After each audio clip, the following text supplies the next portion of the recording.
கையெடுத்து கும்பிட்டா அதுக்கு ஒரு விளக்கமே இருக்குண்ணா. என்ன?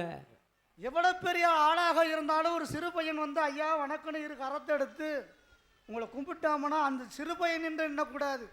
நீங்களும் மறுபடியும் கரத்தை எடுத்து கும்பிட்டு தம்பி நல்லா இருக்கியா அப்படின்னு கேட்டா போதும். அவர் கொடுக்கிற மரியாதை நம்ம வாங்க தெரியணும். வாங்க தெரியணும்.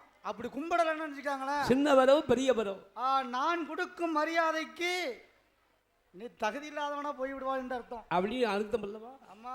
என் அம்மை பார்வதியால் அந்த ஆண்டவன் மேல ஒரு சந்தேகம் என்றால் அல்லவா, அந்த சந்தேகத்தின் காரணமாக மௌனமாக இருக்கிறார். வந்துரும்ல, சந்தேகம் வந்துட்டாலே வந்துரும்லான. வீடான வீட்டில், குடும்பமான குடும்பத்தில், எப்பேற்பட்ட குடும்பமாக இருந்தாலும் சந்தேகம் என்பது வீட்டுக்குள்ளாக வந்து விட்டது என்று சொன்னால் சந்தோஷமெல்லாம் பெறவாசலோடி போயிடும். பெறவாசலா?